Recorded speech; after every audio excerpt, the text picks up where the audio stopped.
Você que chegou agora hoje, queridíssima endocrinologista, a doutora Andressa Heimcher com a gente. Bem-vinda mais uma vez, prazer tê-la aqui. E vamos para uma pauta gostosa, uma pauta legal, uma pauta informativa, uma pauta importante. Afinal, hoje, o que eu acho que a gente busca é qualidade de vida, saúde, né? A gente sabe que a estética caminha junto, mas que a nossa saúde está em primeiro lugar e que muitas vezes algumas escolhas que a gente faz momentâneas, assim, a gente está pensando somente na estética e esquece que depois a gente vai colher um resultado lá na frente da saúde. Exato. E assim, a grande preocupação que eu vejo, e assim, e ainda bem que eu tenho visto isso, são que as nossas meninas, né, a gente se preocupa muito com o futuro, né? Sim. Então, a pauta de hoje é a gente se preocupar com o presente e com o futuro. E é a tua história, pra gente não chegar na parte da menopausa despreparadas, né? Certo. Então, hoje a gente tá plantando para colher lá na frente, né? Então, a ideia da pauta hoje é a gente poder entender todo esse mecanismo hormonal para que a gente possa, né, justamente se preparar. Então, hoje é pra gente fazer as malas para que no futuro a gente tenha uma mala bem preparada. Só que eu vou deixar uma pergunta para você logo no início, minha, mas que você só vai me responder no final da pauta. Tá, já. Que é o seguinte, a gente fala muito desse preparo para uma fase futura, de uma possível modulação ou uma reposição hormonal. Mas a gente tem visto hoje mulheres muito jovens com hormônios e exames parecidos com o de mulheres que já estão numa idade mais velha. Ou por uma carga de estresse muito grande no trabalho, ou por dificuldades e um desequilíbrio hormonal muito grande, né? Por um sobrepeso, muitas vezes, que acontece. Então, no final da pauta, você vai me responder se você é contra ou a favor de uma modulação ou uma reposição hormonal numa idade jovem. Ok? Deixei a minha pergunta no final da pauta, a doutora Andressa vai contar. Vamos, então, para o primeiro mito ou verdade na tela. Primeira pergunta, mito ou verdade? Olha lá. Alterações hormonais levam a mudanças do formato do corpo. Isso é mito ou é verdade? Isso é verdade. É verdade. Isso é verdade. Tem alteração hormonal, a gente pode ter alteração na composição corporal. Exato. E aí a gente tem que entender aqui que a gente está colocando no mesmo saquinho várias alterações hormonais, né, Carol? Então a gente está falando de alterações de cortisol, a gente está falando da menopausa, e a gente está falando também de alterações da tireoide. Cada uma delas pode causar um tipo de alteração hormonal, de alteração do formato do corpo. Entendi. A gente tem um slidezinho que eu trouxe, eu acho que a gente consegue colocar. Se a gente não consegue colocar, eu vou antecipando. Então, assim, por exemplo, a chegada da menopausa, ela coincide também a partir dos 30 anos, e a partir dos 30 anos até a chegada da menopausa, a mulher e o homem também, mas na mulher a gente vai perdendo massa muscular. E existe uma taxa de perda muscular em torno de 1% ao ano. E coincide com a redução dos hormônios de forma progressiva, fazendo com que o nosso metabolismo vá gastando menos caloria. Com isso, existe uma tendência de acúmulo de gordura na região abdominal. E além disso, estudos indicam que as células de gordura passam a ficar mais glutonas, mais com vontade de acumular gordura na região do abdômen. Eu vou aqui pegar minha varinha mágica. Por isso você fez uma maçãzinha. Exatamente, porque muitas vezes a mulher sai do formato de pera, que é o formato mais comum de acúmulo de gordura subcutânea, aquele acúmulo de gordura embaixo da pele, e a gente passa a acumular gordura na região do abdômen, na região mais alta, que é o que a gente chama de formato de corpo em maçã. E aí a mulher acaba notando que ela vai afinando o braço, vai afinando coxa e vai ganhando gordura nessa região abdominal. Então, muitas vezes a gente também tem, por exemplo, alteração do cortisol, que faz isso. É notório quando a gente tem mulheres que têm excesso de cortisol, existe aumento da resistência da insulina, e aumento da resistência insulínica faz com que a gente ganhe gordura na região abdominal, e isso faz com que a gente tenha mudança do formato do corpo. Entendi. Com a tireoide é um pouco mais, não chega a ser tanto aumento da gordura na região abdominal, mas existe um aumento da circunferência como um todo e do cúmulo de gordura no corpo como um todo. Pode acontecer. E a baixa testosterona também.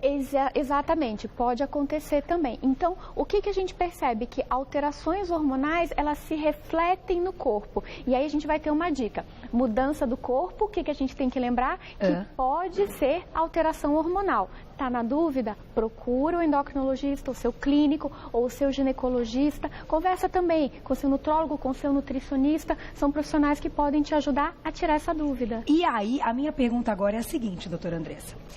Entendemos que esse quadro pode acontecer. Existe algo que no nosso dia a dia a gente consegue evitar que ocorra uma alteração hormonal? Por exemplo, levar uma vida saudável diminui a chance de um desequilíbrio hormonal? Existe, Carol. Agora sim, existem doenças que infelizmente a gente não tem como brecar, né? Como controlar. Por exemplo, uma alteração de tireoide ou uma alteração de suprarrenal que leva ao desenvolvimento de um aumento de cortisol, ou então a própria menopausa, infelizmente a gente não consegue frear, né? Certo. Mas a gente sabe que, por exemplo, se a gente consegue manter uma massa muscular de forma estável ou ganhar um pouco de massa muscular a partir dos 30 anos, a gente consegue fazer com que o nosso metabolismo se mantenha estável e que esse acúmulo de gordura abdominal, ele seja retardado, reduzido ou evitado. Então, né? Isso já é uma grande dica? Com certeza, com certeza. Então, a gente manter uma alimentação equilibrada, com baixo teor de gorduras, né, ou gorduras adequadas. Certo. Então, controlando o valor calórico do que a gente está ingerindo é essencial. E aí, eu queria contar uma historinha que eu sempre conto para minhas pacientes, que é assim, se a gente pegar uma menina de 15, uma mulher de 25, uma mulher de 35, 45 e 55, e a gente der mesma quantidade de comida, a de 15 e a de 25 emagrecem, a de 35, 45 e 55 tendem a engordar com a mesma quantidade de comida, porque existe uma tendência do metabolismo da mulher de ficar, não é mais lento, mas de gastar menos caloria. Certo. Porque a gente tende a perder músculo e com essa redução hormonal. Então, assim, meninas que estão em casa, não é que a gente vai tender a ter que comer menos, mas a gente vai ter que tender a se cuidar mais. Tem que tender a se cuidar mais. Perfeito, né? Perfeito. Você já quer fazer aquela brincadeira agora ou vamos para a próxima? Não, eu posso fazer. Vamos então para a nossa ilustração. Enéas, querido, por favor. Doutora Andressa trouxe hoje uma coisa assim, eu diria, inusitada. Parece uma espaçonave, né? Eu posso fingir que é minha barriga? Pode sim. Então, peraí, Carol. só vou tomar cuidado para isso aqui não cair. Então, assim... Isso aqui é uma barriga. Isso aqui parece uma barriga. Assim, exatamente. Tá. É isso mesmo, eu não estou grávida. Não está grávida. Não é uma barriga de gravidez. Perfeito, a cara da Carol, Juju. É isso mesmo. Isso é uma barriga, tá, É uma gente? barriguinha. É uma barriga. Tá perfeito, Carol, lindo. É tá isso lindo. que eu queria. Você combinou ainda com a roupa laranja. É isso que eu queria. Tá. Vira a barriga pra cá agora, Carol. Aí agora, cuidado pra não cair. Gente, pensa que a minha espaçonave é... Nós vamos virar a barriga agora pro público. Finge que a gente fez um corte na minha barriga. Perfeito. Os meninos vão mostrar, eu vou sair aqui pra ficar na frente aqui. Gente, a Carol entendeu minha pauta. Entendi tudo. A doutora Andressa pira, a gente pira junto. Gente, amei. Virei a barriga. O que tem dentro da barriga? O que tem dentro da barriga? Gordura. Tem gordura. Porque ela tá desse tamanho, então imagina. Não tem bebê, né? Aqui não tem bebê, então tem gordura. Tem gordura. Tem músculo, tem não tem pele. problema, estão caindo várias bolinhas. Não tem problema. O que são essas bolinhas que estão caindo? Gordura. Gordura. E olha que interessante. Dentro é um tamanho de célula de gordura. Peraí que eu tenho... Aqui ajuda. Tá. E fora é outro tamanho de célula de gordura. Sabe que tem diferença? E sabe qual é a diferença maior? Dentro, a célula de gordura é maior e mais inflamatória. Tá. E fora, a célula de gordura é menor e menos inflamatória. É como se as células de gordura de dentro, elas produzissem substâncias mais inflamatórias que aumentam o risco de problemas cardíacos. Então por isso que a gente diz que a gordura visceral, que é essa, é mais perigosa do que aquela que está embaixo da pele. Exatamente. Tá. Só que a gordura embaixo da pele é a do formato de pera, que pode estar no abdômen menos, mais na coxa, mais na região do bumbum e quadril. Certo. A intraabdominal, que é a gordura maior, é a mais inflamatória. É aquela que o abdômen é durinho, é a dos meninos. É aquela que o menino faz força e tá durinha a barriga. Durinha a barriga. Fala assim, nossa, você não tem barriga, não tem gordura. Mas porque tem. ele aperta e aí, né, tem pele e tem músculo. Já quando a menina faz a força na barriga, o músculo tá lá embaixo. E tem um gordinho. Uma Um gordinho. Uma pochadinha. E na coxa, a mesma coisa. E aí, vamos fazer a celulite, Carol? Como é que é a celulite, doutora Andressa? Dá pra fazer celulite com isso aqui? Ou a gente mostra depois a celulite? Então já volto pra você mostrar a celulite. Ótimo. Vocês viram? A doutora Andressa pira, gente, nessas ilustrações. Mas eu achei Carol, legal que pirou você comigo, trouxe eu isso. amei. E aí, além de mostrar a celulite, depois você vai contar pra gente... O que é mais difícil, então, de mudar e de diminuir? A gordura visceral ou a gordura que está embaixo da nossa pele? Embora essa seja mais perigosa para a nossa saúde, essa detona a nossa estética. Exatamente. E a gente também não gosta. Exato. Então vamos ser sinceros, também não vamos tapar aí com a peneira o negócio. Essa daqui faz mal para a saúde, mas essa daqui deixa a gente mais feia. A gente não pode ter nenhuma das duas. Doutora Andressa vai contar pra gente como é que é a tal da história da celulite. E aí? Então, celulite, Carol, é a gordura subcutânea, né? Que é essa a gordura? Não, é essa aqui. É a subcutânea, é a embaixo da pele. Ah, essa é a visceral. Exatamente, é a que está embaixo da pele. Então, olha só, vamos colocar gordura subcutânea aqui? Coloca um monte de gordura aí. Tá? E aí, quando a gente joga embaixo da pele, olha o aspecto. Ai, olha a celulite aqui. Olha aqui. Menina, você conseguiu fazer a celulite. Isso aqui é celulite. Então, onde tem celulite, tem gordura? Sempre. Exato, mais retenção de líquido. Então, por que mulheres magras têm celulite? Porque tem um pouco de gordura subcutânea. Todos nós temos gordura subcutânea. Gordura subcutânea é proteção também. Então, para aquelas meninas, tipo a Sabrina, que tem o bumbum lisinho, não tem gordura ali? Tem pouca gordura. Sempre tem. A célula de gordura, ela pode estar murchinha. Sabia que célula de gordura é órgão endócrino, Carol? Ela produz hormônio. Ela produz hormônio de saciedade para o cérebro. Como assim? Uma gordura produz hormônio? Exato. A célula de gordura, ela produz vários hormônios. Quando ela está vazia, ela produz hormônio de fome. Quando ela está cheia, ela produz hormônio de saciedade. Então, normalmente, quem tem... Vai que o bumbum da Sabrina, ela está produzindo hormônio de fome. De fome. Mas como ela come muita fibra, o que acontece? Bloqueia... E da saciedade. Exatamente. Já pensaram nisso, gente? Nunca pensei nisso. Pode ser isso. Que máximo. Então, assim, todos nós nascemos com quantidades de depósito. É a nossa despensa. Mas ele não tem só função de, como se fosse um armário, abre o armário, guarda a gordura lá dentro e fecha. Não. Célula de gordura é extremamente dinâmica. Elas são a parte mais importante, uma das partes, né? Não é a parte mais importante, mas é uma das partes mais importantes da regulação do metabolismo como um todo. Então, quando eu falo que uma célula de gordura é grande e produz fatores inflamatórios, ela também sinaliza para o meu cérebro que ela está cheia e que o meu organismo está inflamado. Quando eu falo em síndrome metabólica, que aumenta risco cardíaco, é porque ela está liberando fatores inflamatórios que aumentam o risco cardiovascular, infartos, que aumentam o risco, por exemplo, de ter problemas cardíacos no futuro. Menina, doutora Andressa, chocada. Só com essa barriguinha aqui que parece de grávida, mas na verdade é gordura. A gente viu, você já explicou um monte de coisa. Daqui a pouquinho perguntinha do público. Então vamos só pro próximo mito ou verdade? Já a gente volta pra barriguinha, Não, a gente vai precisar voltar pra ela nesse mito. Nesse mito também? Então vamos lá. Mito ou verdade na tela? Ah, não, esse não. No... Todas as mulheres podem fazer reposição hormonal. Isso é mito ou isso é verdade? Atualmente, Carol, isso é mito. Tá? Então eu vou contar por quê, gente. Na verdade, quando a gente põe mito ou verdade, a gente é um pouco extremo nas respostas. É um depende. É um depende. Eu vou explicar o porquê.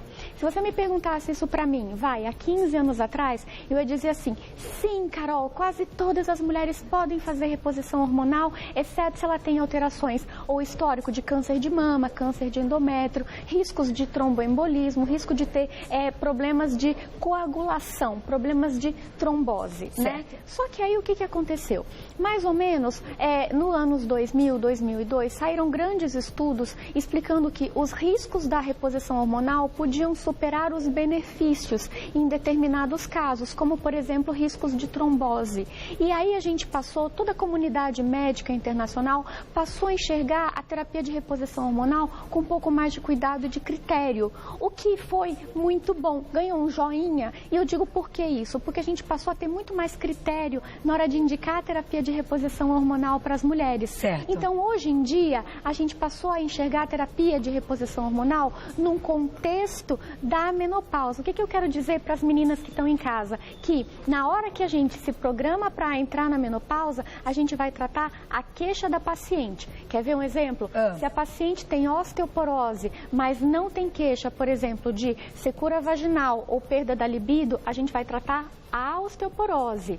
Se a paciente não tem osteoporose, mas tem queixa de perda da libido, a gente vai tratar a perda do libido. É o que a gente chama de terapia voltada ao alvo. Certo. Então, a queixa da paciente que vai determinar aonde eu vou agir. Se ela tem fogacho, que é aquele calorão, a gente vai tratar o calorão. Agora, se ela tem sintomas gerais, perda de memória, secura vaginal, perda da libido, se ela tem uma queixa e até uma síndrome metabólica. Uma síndrome metabólica associada, a gente vai pensar em terapia de reposição hormonal, desde que ela não tenha contraindicações. Então, vamos às contraindicações. Então, câncer de mama, por exemplo, alguns históricos de câncer de mama, câncer de endométrio, e aí a gente pode ter histórico de tromboembolismo, e aí existem algumas indicações específicas que são meus colegas ginecologistas que eles acabam contraindicando ou não. Mas as gerais, eu acho que eu expliquei aqui na visão minha de endocrinologista. Perfeito. Né? Perguntinha do público então, olha lá. Quem escreveu pra gente tá quase pronto. Vamos ver, porque as perguntinhas de reposição hormonal são muito boas, hein? Silvana, um beijo. Olha lá a foto dela, que linda, sorridente. Vamos lá. Quais hormônios as mulheres na menopausa, com varizes e secura vaginal, podem usar? O que é importante, então, voltar a oferecer para essa mulher nessa fase? Então, uma coisa que ela chamou a atenção foi a questão das varizes. Tá. Então, assim, varizes, primeira coisa, avaliação com o colega vascular, porque, assim, pode ser só varizes e pode ser varizes com tendência à trombose. Tá. Então, a grande questão é a gente saber se ela tem alguma tendência à trombose. E a gente tem um quadradinho de exames, eu brinco, que é assim, é um pacotinho de exames que a gente faz para saber se ela tem risco de ter trombose. Tá. Existem algumas mutações que as pessoas têm, que elas são mutações que fazem com que a pessoa tende a, por exemplo, fazer trombose de perna, fazer aquela tromboembolismo venoso. Certo. Então, a gente tem que fazer essa avaliação. Tá. Existem exames, então, que podem mostrar... Existem exames de sangue que a gente faz essa avaliação. Então, assim, colega vascular, deu ok, beleza. O que a gente tem que fazer? A gente pode usar o estrógeno, que ele é em gel, na região da região próxima da coxa, né? Que a gente pode usar, né? Coxa. Que é importante, que não tem absorção pelo corpo, né? Certo. A gente pode usar só uns lubrificantes vaginais, né? Então, certo, são só lubrificantes mesmo. E a gente pode fazer terapia de reposição hormonal clássica, que é com estrógeno e é com progesterona, que certo, ela pode ser cíclica e ela pode ser contínua. E aí vai depender da conversa com o paciente, certo, né? Então, assim, o mais importante, no caso dela que tem varizes, avaliação com o colega vascular para a gente ter um ok, pode usar, e a gente define. Se não puder usar, a gente pensa em tratamentos alternativos. Tirando aqui que ela tem aí, de repente, uma tendência a desenvolver tumores, né? Como você falou, de mama, de ovário. Exato. Então tem que descartar essa parte de ter histórico na família. Exatamente, a gente tem que descartar essa parte de tumor. Tanto ok, e eu sempre falo isso, gente, eu sou endocrinologista, eu tô aqui dando uma mão na pauta, né? Os colegas ginecologistas são os caras, eles que vão fazer toda a indicação, porque são eles que examinam, são eles que vão indicar, e assim, eu dou uma mão, eu ajudo, né? Mas, assim, porque eu acho que caminhar junto, que é bacana para o paciente. Exato, eu acho, né, assim, a gente caminha de mão dada como uma equipe multidisciplinar, né? Mas assim, jamais de maneira alguma, eu, Andressa, tô falando por mim, né? Nunca trabalho sozinha. Eu sempre tenho meus amigos ginecologistas e o ginecologista que é a minha paciente preferir pra gente trabalhar de mão dada. Isso é muito legal. Eu acho que conversar com essas especialidades médicas, né? Exato. Para todo mundo, né? Nesses casos, todos os pacientes, e eles trocarem essas informações. Exato. A gente troca figurinhas, é gostoso. É legal, né? Gostoso. Principalmente para quem ama a medicina, como você. É muito gostoso. Vamos lá, próximo mito ou verdade na tela. Olha lá. Mito ou verdade? Eu sabia que ia chegar nessa pergunta importantíssima. DHEA acelera o metabolismo? Chegou o momento. Mito ou verdade na tela? Será que o DHEA, então, vai acelerar o nosso metabolismo? Primeiro me diga, é mito ou é verdade? Depende. Depende? Ainda depende. Ainda depende. Ainda depende. Pois é, essas ele respostas... nem pode acelerar, nem desacelerar. Na verdade, ele não está nem comprovadíssimo. Vamos lá. Então, assim... Tá, vamos lá. Coisas médicas, né? Do mundo médico. Então, certo. assim, o que acontece? A gente precisa de vários estudos ao longo de vários anos comprovando a mesma hipótese para a gente dizer nas sociedades médicas que sim, o DHEA acelera o metabolismo, tá. Né? Então é assim. Só que a gente tem vários estudos de algumas revistas dizendo que o DHEA em cobaias, em ratinhos, ele tende a reduzir gordura visceral, que é a célula de gordura grande, e aí com isso ele tende também a reduzir massa gorda, a aumentar a massa magra e também ele tem uma tendência de acelerar metabolismo. Em humanos também foi visto isso. Só que a gente precisa construir uma evidência sólida com relação a isso. E uma evidência sólida é construída com diversos estudos. Então, assim, por isso que ganha o depende. Mas a gente sabe que existe uma tendência de,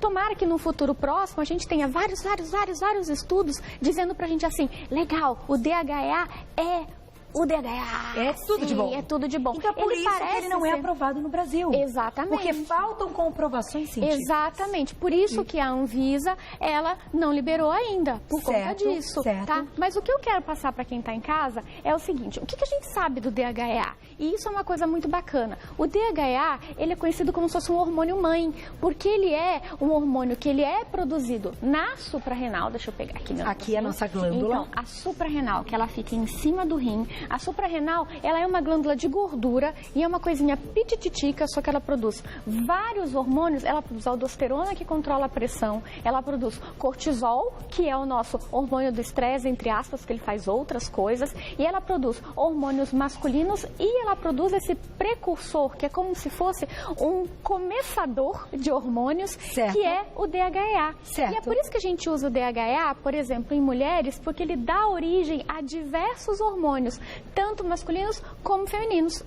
E aí o que acontece? A gente sabe que no envelhecimento a suprarrenal vai perdendo a capacidade de produzir DHEA e que aos 70 anos de idade a pessoa produz 25% do DHEA que ela produzia quando ela era jovem. Ou seja, puxa vida, é bem pouco. Se você produzia 100, quando você está com 70 anos você passa a produzir 25. E que impacto isso tem na vida da pessoa? E aí é que a gente, correlacionando, a gente sabe que o metabolismo do paciente idoso é mais reduzido. Será que é porque perdeu massa muscular? Será que é porque reduziu o DHEA? E aí a gente tem estudos mostrando que a reposição de DHEA aumentou a massa muscular, aumentou o metabolismo desses pacientes idosos e é por isso que sugere-se que o uso de DHEA possa aumentar o metabolismo. Que legal, doutora Andressa. Agora, te interrompendo um minuto, mas não só o envelhecimento, mas eu acho legal a gente tocar nesse assunto. Mulheres jovens já têm um DHEA muitas vezes reduzido. Algumas mulheres, sim. O que leva a isso? É o estresse? A gente não sabe ainda. Às vezes até uma capacidade da suprarrenal delas já vem reduzida desde sempre. É um mundo essa questão do estudo do DHEA hoje, Carol, principalmente porque é um hormônio que a gente voltou os olhos muito recentemente, né? Porque a gente tem visto em cobaias, tem estudado em ratinhos e muito recentemente a gente tem estudado em humanos também. Eu fui ver as evidências, tem uma aula super boa que é de 2002, né? Então, assim, se a gente for pensar, 2002, nós estamos em 2016, mas, gente, não tem 20 anos a evidência, né? Então, assim, é muito recente, a gente não está falando de uma evidência de 50 anos.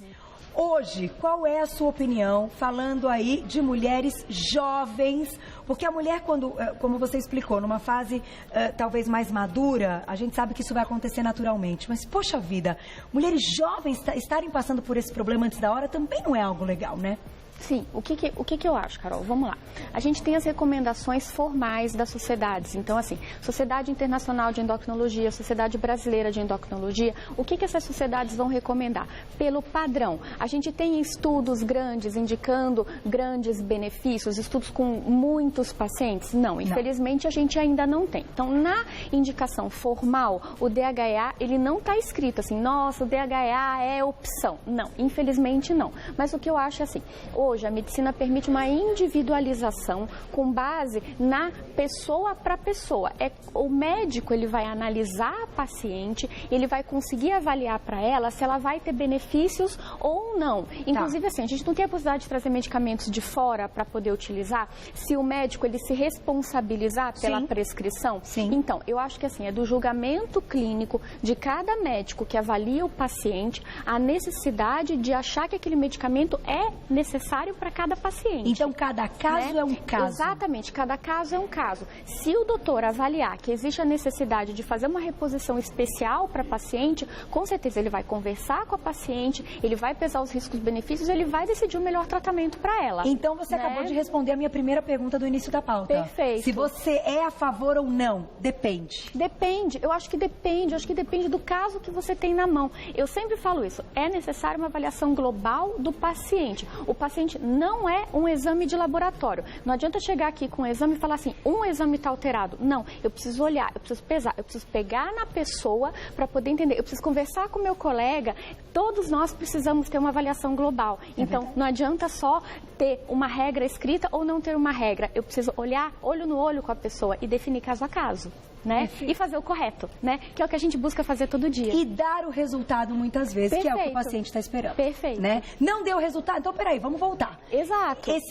Isso não era o momento agora. Exato. Entendi. Buscar fazer o certo e o melhor para o paciente. Acho que esse é o recado da pauta. Então, né? quando a gente fala em reposição hormonal, não tem só mito e não tem só verdade, tem muitos dependes aqui. Exato, tem muitos dependes. É cada um. Exato, depende da pessoa. Depende da pessoa. Então, assim, saiba os contras, né? O que não pode, o que é contra.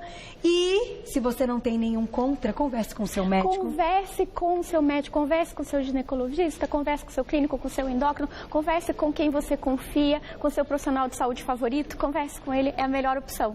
Tá aí. E fica esses olhinhos brilhando de quem ama a medicina e pratica a medicina com cautela, com segurança, com responsabilidade. Adoro sempre quando você está aqui. Doutora Andressa Heimster, endocrinologista. Você encontra o trabalho dela no Facebook, Endocrinologia em Dia, ou no Instagram, @endocrinologia em dia. Você também pode mandar mensagem, segui-la e saber tudo do trabalho, que a doutora Andressa é sempre fantástica. Te espero. Vamos ver as perguntinhas que chegaram hoje pra gente definir a próxima pauta? Ótimo, vamos sim. Eu sei que você olha, que você responde com todo carinho. Um beijo.